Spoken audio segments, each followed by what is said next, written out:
श्री श्री अनंत विभूषित श्री सद्गुरु चरण कमल जगत की अधिष्ठात्री देवी माँ जगदम्बा सूक्ष्म जगत में विराजमान देवगण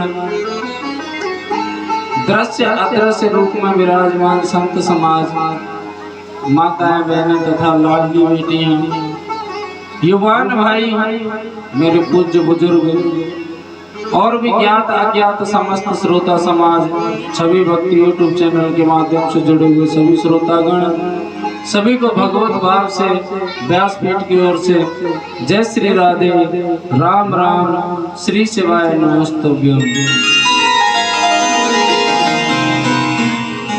आपकी कॉलोनी चाणक्यपुरी में चल रही भगवान शंकर की प्रत्यक्ष मूर्ति श्री शिव महापुराण दिव्य कथा का आज पंचम दिवस यानी 5वां दिन है। मन केवल भजन से शुद्ध होता है।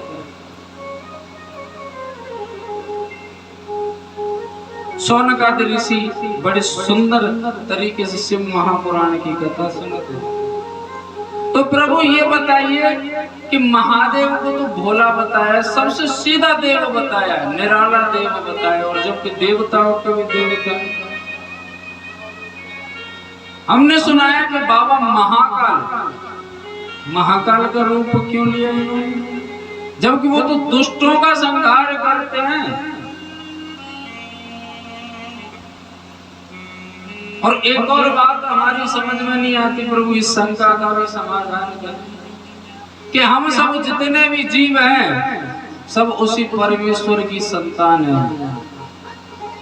हम सब सभी उसी परमेश्वर की संतान हैं। जब हम उनकी संतान है तो देवता भी उन्हीं की संतान है, राक्षस भी उनकी संतान है, नर भी उनकी संतान है। तो प्रभु इन देवताओं को ये परमेश्वर क्यों बचाते हैं, इनकी रक्षा के लिए क्यों अवतार लेकर के आते हैं। भक्त है कोई संकट में उसको उबारने के लिए प्रभु आते हैं, राक्षसों को बचाने क्यों नहीं आते। मुझे तो ऐसा लगता है कि परमेश्वर भी भेदभाव करते हैं, अपनी संतान के साथ में भेदभाव करते हैं। अगर भेदभाव नहीं होता परमात्मा की तो समान दृष्टि सब पर रहनी चाहिए। अगर भेदभाव नहीं होता तो वो राक्षसों को भी बचाते हैं। सूत जी कह रहे हैं कि ऐसा परमेश्वर की दृष्टि में बिल्कुल नहीं है। आपने कहा कि समान दृष्टि से देखना चाहिए, तो परमात्मा के लिए तो हम सब समान हैं, ना कोई छोटा है ना कोई बड़ा है, ना कोई प्रिय है ना कोई दुश्मन है। जो उनके पास जाता है उनके लिए वो प्रिय है।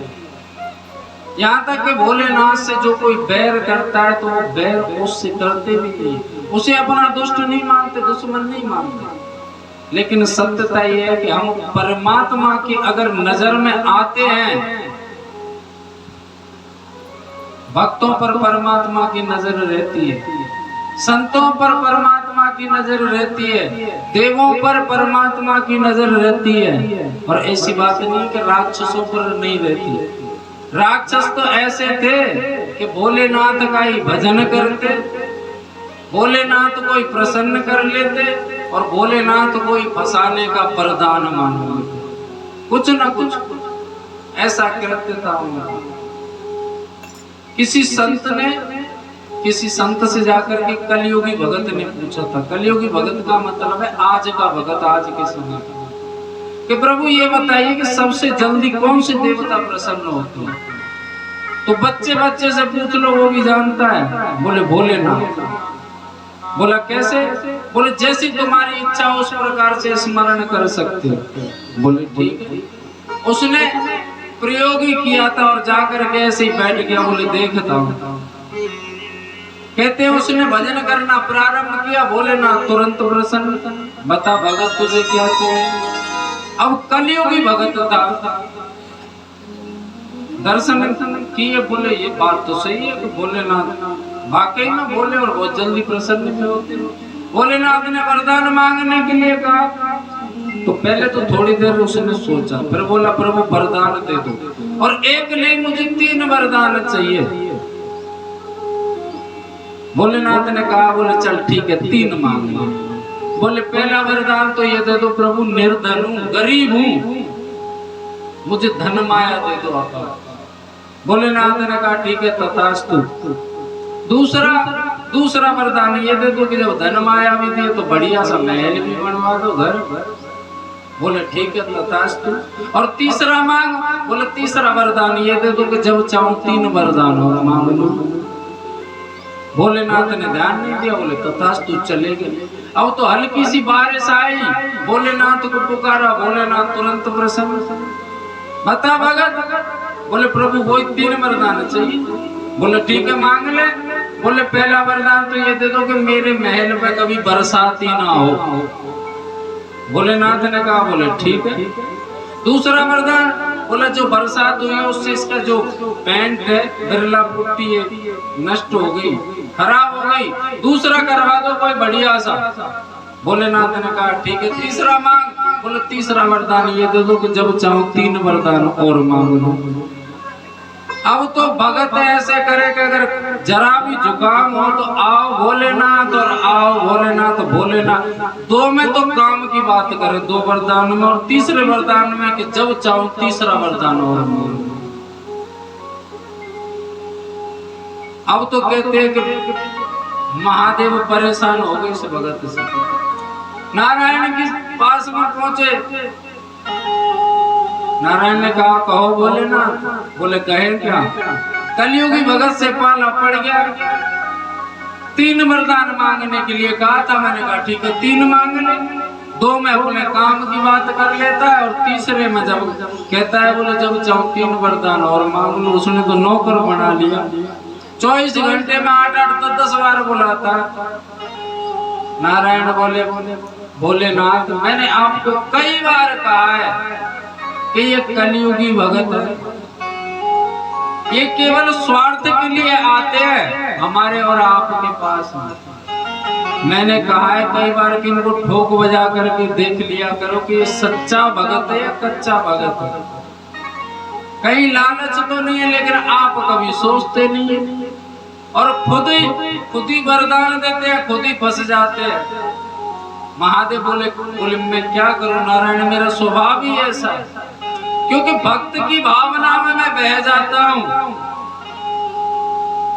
और उसका निवारण आप ही करोगे। नारायण ने कहा बोले मैं करता हूं कुछ न कुछ। जैसे ही उस भगत ने बुलाया, महादेव ने कहा बोले भैया मां। बोले पहला वरदान ये दे दो कि मैं आपकी सेवा में हमेशा लगा रहा हूं। बोले दूसरा ये दे दो कि मैं कभी भी आपको भूलूं नहीं और सत मार्ग पर चलूं। बोले तीसरा मांग तू तो तीसरा, क्योंकि तीसरे नंबर का ही वरदान तो काम का आता था उसके लिए। बोले तीसरा मांग। बोले तीसरा ये दे दो कि मेरी मुक्ति हो जाए। भोलेनाथ बोले तथास्तु, भाड़ में जा जान छूटी। तो कलयुगी भगत ऐसे भोलेनाथ, वो महाकाल का रूप भला ये समझ में नहीं आया। बोले ये भोले वाले अपने भक्तों के लिए भोले हैं। भोलेनाथ के अंदर हर रूप है, हर रूप, विकराल रूप भी है। महाकाल का रूप और महाकाल से भी खतरनाक एक रूप है वीरभद्र का। वो तो केवल जटा का बाल है। तो प्रभु ये महाकाल रूप में कैसे अवतरित हुए, किस कारण से?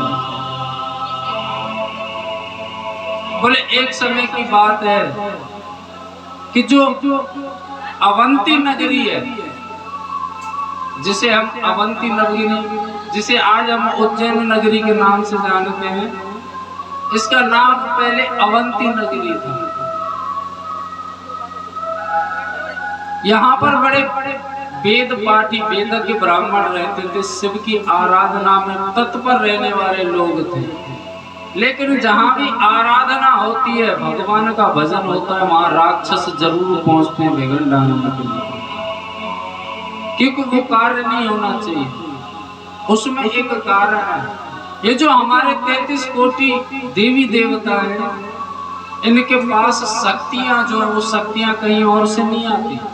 हम पूजा पाठ यज्ञ हवन इत्यादि करते हैं, उनसे उनको शक्ति मिलती है, जिससे इस प्रकृति के संचार को वो चलाते हैं। और जब पूजा पाठ यज्ञ आदि जब इस पृथ्वी से खत्म हो जाएगा, उसी दिन प्रलय आ जाएगी, क्योंकि राक्षसों का अत्याचार बढ़ जाएगा और इस अत्याचार यानी पाप के भार को ये पृथ्वी माता सहन नहीं कर सकती। इसको कहते हैं समुद्र में डूबना ही डूबना। लेकिन जब तक ये यज्ञ आदि चलते रहेंगे, चाहे चले नाम मात्र के लिए, कहते हैं धर्म की जड़ हमेशा हरी होती है। धर्म का अगर कोई कार्य करते हैं तो उसको स्थापित करने वाला एक व्यक्ति होता है, खड़ा पहले एक व्यक्ति होता है, और जब धर्म स्थापित हो जाता है फिर तो उससे हजारों लोग जुड़ जाते हैं। ऐसा कहते हैं वहां पर उन ब्राह्मणों के यज्ञ आदि को खंडित करने के लिए राक्षस आते थे और ब्राह्मण मंत्रों के द्वारा भगाते थे।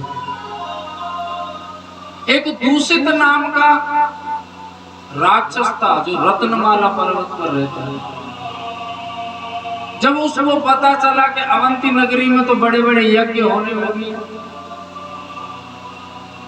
अपनी सेना को भेजे माया से बना बना करके, और जो साधारण लोग थे आस्था नहीं रखते थे वो डरते थे कि इनकी वजह से हमारी नगरी नष्ट हो जाएगी।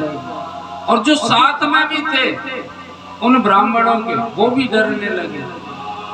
एक तो आकर के बोले ब्राह्मण देवता आप इसको बंद करो, नहीं ये दूषण इस सब को नष्ट कर डालेगा। ब्राह्मणों ने कहा बोले तुम चिंता मत करो,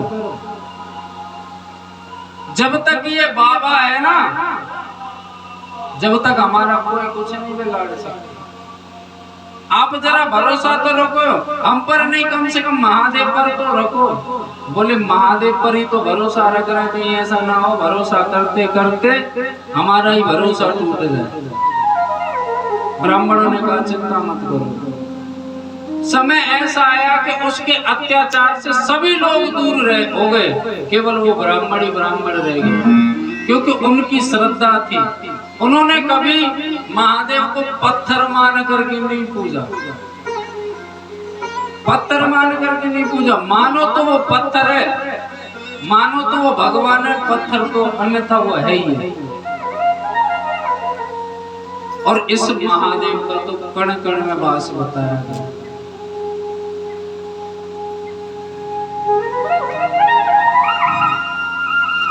एक नाथ जी महाराज हुए थे, छोटा सा दृष्टांत। एक नाथ जी नाम के संत थे।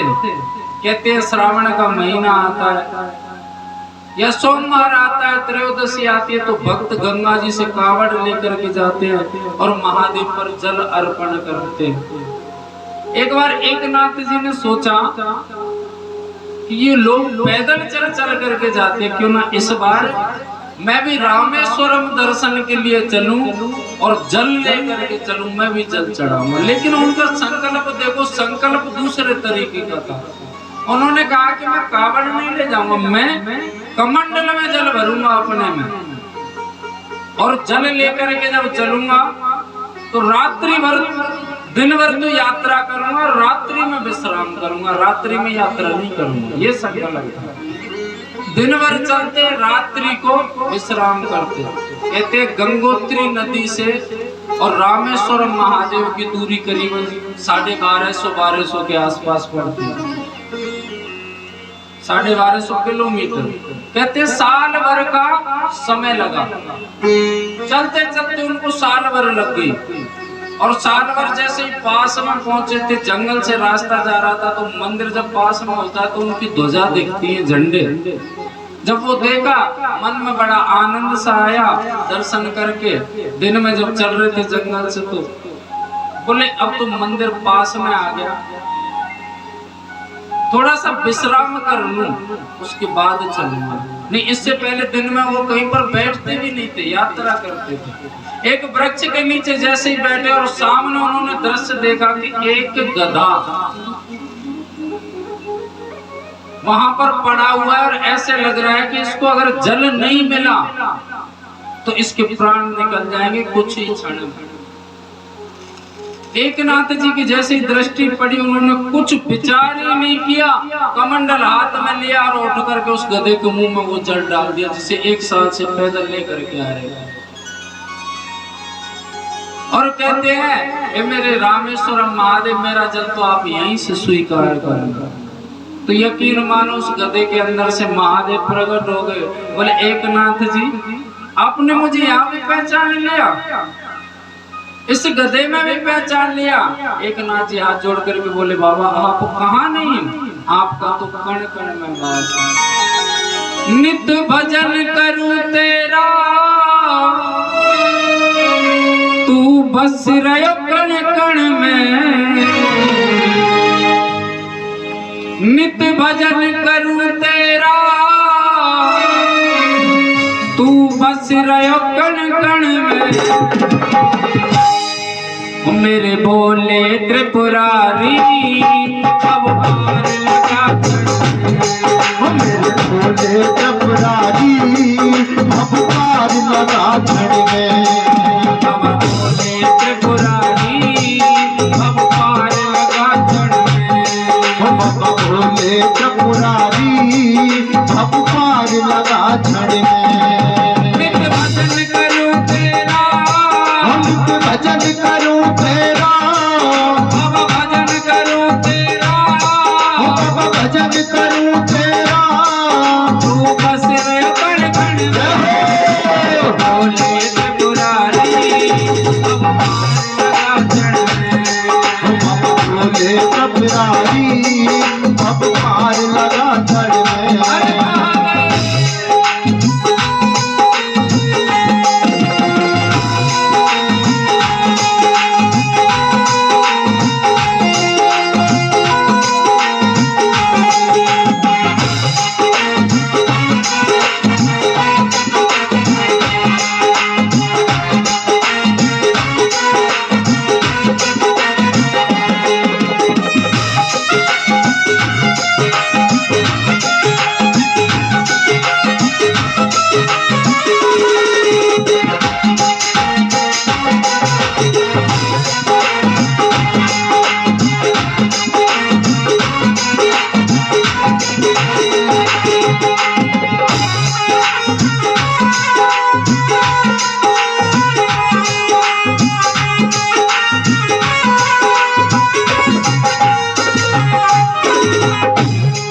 कहाँ जाऊं जमाने में, मतलब के वीराने में। कहाँ जाऊं जमाने में, मतलब के वीराने में। कहाँ जाऊं जमाने में, मतलब के वीराने में। कहाँ जाऊं जमाने में, मतलब के वीराने में। सब लग रहे हैं बाबा सनातन को गिराने में। सब लग रहे हैं बाबा सनातन को गिराने में। कहाँ जाऊं जमाने में, मतलब के गिराने में। सब लग रहे हैं बाबा सनातन को गिराने में। सनातन क्या है? ये हमारी जो संस्कृति है, हमारी जो वैदिक संस्कृति है, सब तोड़ने में लगे हैं। सब उंगली उठाते हैं कैसे भी इसका पतन हो, लेकिन जब तक बाबा महादेव का हाथ है इसका पतन नहीं हो सकता। कहाँ जाऊं जमाने में, मतलब के वीराने में। कहाँ जाऊं जमाने में, मतलब के वीराने में। सब लग रहे हैं बाबा सनातन को गिराने में। लग रहे हैं बाबा सनातन को गिराने में।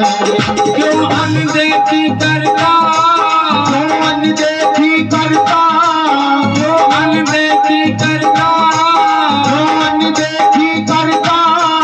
अधर्म को छुड़ाने में। बोले त्रिपुरारी अब पार लगा छड़ में।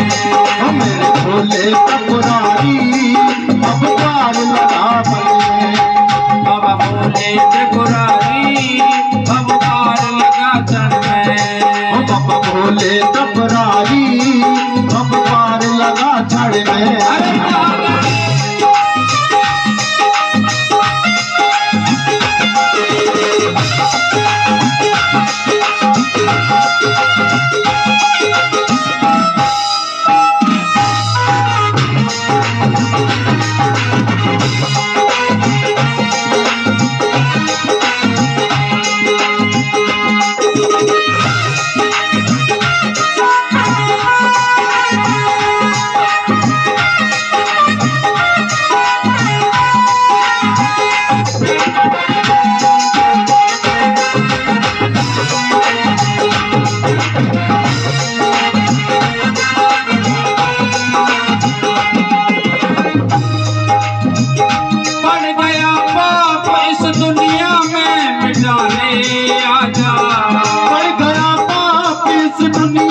आजा।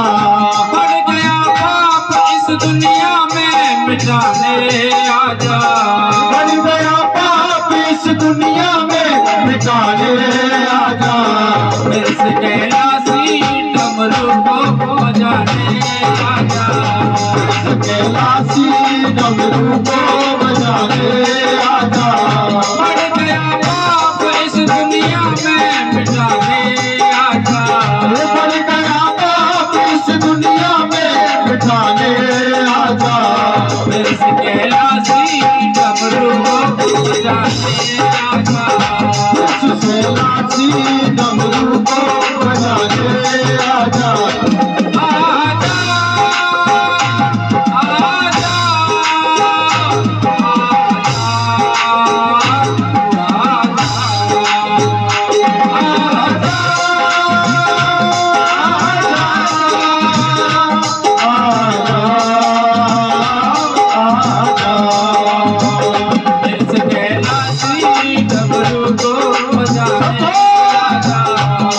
कैलाशी डमरू को बजाने आजा।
अब आजा शिव भंडारे कर रक्षा मेरे त्रिपुरारे। अब आजा शिव भंडारी कर रक्षा मेरे त्रिपुरारी। अब आजा शिव भंडारे कर रक्षा मेरे त्रिपुरारे। अब आजा शिव भंडारी कर रक्षा मेरे त्रिपुरारी। देर लगा बाबा तेरे नेत्र दिखाने में। देर लगा बाबा नेत्र दिखाने में। देर लगा बाबा तेरे नेत्र दिखाने में। देर लगा बाबा नेत्र दिखाने में। यही विनती है मेरी, यही विनती है मेरी, यही विनती है मेरी, यही विनती है मेरी। अब गीत लगा जग में त्रिपुरारी, अब पार लगा जग में। बोले त्रिपुरारी और पार लगा चढ़ने। अरे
आप भी मेरे साथ में गाइए, उच्च स्वर में गाना।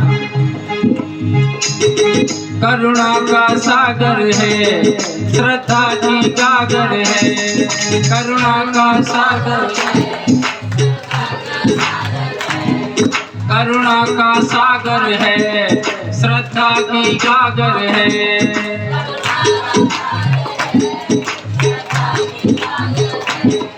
तू कर दे कृपा बाबा तेरी राह निहारूं मैं, तू कर दे कृपा बाबा तेरी राह निहारूं।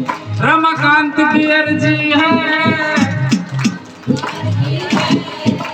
बहुत से तो इतने बड़े इंजीनियर है, तुमने एक देर में नाम काट दिया, खुद को लगा दिया तुरंत। भजन लेके आम और जब नाम बोलने की बारी आए तो खुद को लगा दे तुरंत। करुणा का सागर है, श्रद्धा की गागर है,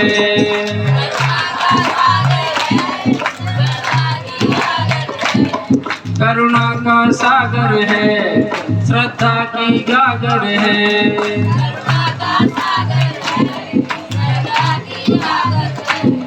तू कर दे कृपा बाबा तेरी राह निहारूं मैं, तू कर दे कृपा तेरी राह निहारूं मैं। रमाकांत की अर्जी है, मेरी अर्जी है भोले। अब तो ठीक है ना, कोई तो नाम। मेरी अर्जी है भोले, अब ले लो चरणों में,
नित भजन करूं तेरा, तू बस रहो कण कण में, मेरे भोले त्रिपुरारी भव पार लगा क्षण में। बोली शंकर भगवान की जय हो, श्री शिव महापुराण की जय हो। नमः पार्वती पते हर हर हर महादेव शंभो।